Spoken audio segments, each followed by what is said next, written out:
Friends or Enemies Radio. You're checking out Faux Radio, live with Schwenker. It is Faux Radio, Faux Live, and in studio, as promised, Bryce from the Rocket Summer. Hey, Dude, how are you doing, Bryce? How's things been? I'm good, man. I'm good. We're on tour right now. We're just playing New York City tonight. Which is crazy, right? Yeah, it's crazy. We've been out with One Republic for a few weeks, and then tomorrow we start this tour with the Goo Goo Dolls for like 5 weeks or something. Could you find someone bigger to go on tour with, please? I mean, honestly, you need someone else that's going to represent your talent better than One Republic and the Goo Goo Dolls. That's awesome. I'm obviously being sarcastic. Those are some big names to go on tour with, Yeah, man. we're really, really blessed to get to do these tours, and it should be exciting. Should be interesting too. We'll see what it's like. Now, wait a minute. Interesting. I'm worried about what interesting means. Well, I mean, I think the Goo Goo Dolls I love the Goo Goo Dolls. I think they're an amazing band. I think it's going to be a different, audience than we're maybe used to. Okay, that's So cool. hopefully some of our fans will be coming out. I've heard it can be quite a cougar den there. Is that a terrible thing? Maybe not. I don't know. So. You know what's funny, by the way? I was getting ready this morning, and I do a little bit of show prep before every interview and stuff like that. And I woke up and I had this wonderful zit on my face. I'm like, yes, Bryce is gonna be here. I'm gonna be on camera with zit. It's okay, man. It's okay. You don't have to get yourself all ready for me. I mean, I know our past and everything. Maybe there's the little bit of the fanboy-ish going on. That was it. That was your little girl of the day. So how is the new album going on, man? It's good. It's good. It's wonderful. Thank you. Yeah, it came out. I think I spoke to you the day it came out, or the day before it came out. That was pretty cool. It's been fun. It's been cool to see the reaction to it. I like the record. It seems like a lot of people like the record, and we're just out there touring. It's kind of fun to see, people.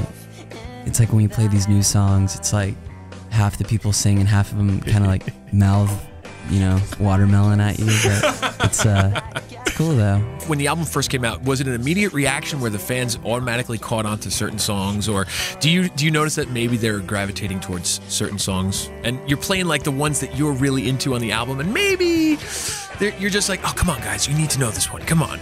Yeah, I mean, there's definitely, it drops when we play these new songs. That's how it always is when you make a new record. It's like you play your old songs and everybody freaks out, and then you play the new ones and the first 3 rows are singing and everybody's kind of like, I still haven't even picked this album up yet. So, but that's just how it goes. Is there actually a song that you would actually like the audience to be singing along with you? Now, everything's a personal choice, obviously, and they're all your songs. Yeah. It's all a personal deal, but is there one song that you kind of like, this is the song people would like to sing along to? A lot of people seem to like the song called Nothing Matters a lot, and we haven't even played that yet live, so. Really? I mean, we're still learning the songs too. We've been so busy that, we haven't had a chance to learn the entire record, so we've learned half of it. You're bringing people along with you, and the record's still out, and you've been doing so much to promote it and yourself and your new music. Is it actually tough to learn all this new stuff and carry it along with you with your old stuff when you're on tour? It's a lot, I think the album has 15 songs on it, so I had to make some executive decisions there. Okay, we can't learn all of these right now.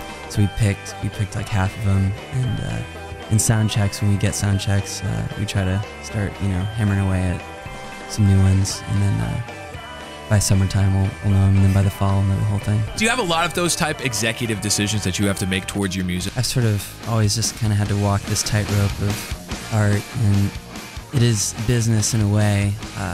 Everybody's got to eat, man. Yeah, you gotta make some tough decisions, and you have to make some tough calls, and you have to approve a lot of things. But I get to play music at the end of the day, and the fact that at this point I'm even getting by doing it is just a blessing and a miracle. And so it's a hard gig to get, and it's an even harder gig to get, and it be something that's lucrative. There's so many people making music with MySpace and with PureVolume.com that to really separate yourself from the pack, which I actually think you have done. But even now, you have to keep proving yourself on a daily basis, which is really kind of weird. Do you ever get a day off? Not really, no. I mean, days off. I had some days off in 2009, so. 2009. So we're kind of welcoming all this touring that we've got, and we have days off. We're doing other things. Did you actually miss the fans? I mean, do you have a real personal relationship with the fans, and did you miss that type of interaction that you have with them? Oh yeah, definitely. You know, I think I've sort of been crippled in a way because I've been doing this now since I was like, I mean, music in general, I've been doing since I was like 12 or something. And so, and then Rocket Summer the past 6 years, 7 years. And so it's like weird just like doing nothing for a couple months. It's like, oh, I don't like this at all. What am I going to do when I'm like 40? And so I don't know. So I might be hitting you up when I'm like 40, but that's cool. That's cool. Listen, when you're 40, that's when you have the plane taking you everywhere. I'm envisioning just me like 30 years from now, like with like, I don't know, just looking way different and like having like fake hair or something and like Schwenker on the side over here, like with the big sign, I love you, Bryce! Just like, we did it, Schwenker. You and I, it all started. What are your plans for the next, 9 months? Well, tonight we're finishing up this little headlining run that we just booked 2 weeks ago. We finished that tonight and we start the Goo Goo Dolls tour for about 5 weeks, and then we drive home.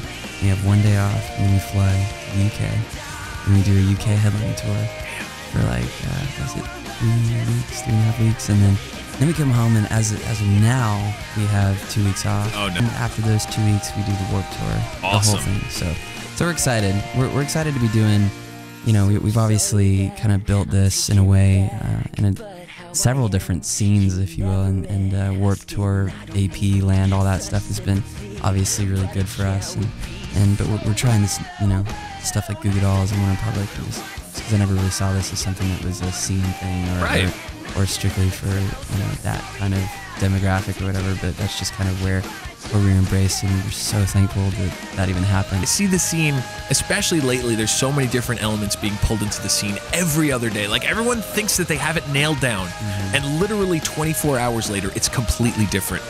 And I love the fact that you're just like, let's just do it. Let's just do different stuff to see if it works. It's just all about, I think it's just becoming more and more about just having good songs. And that's kind of what I've always just tried to do. And just never really subscribed to one kind of scene.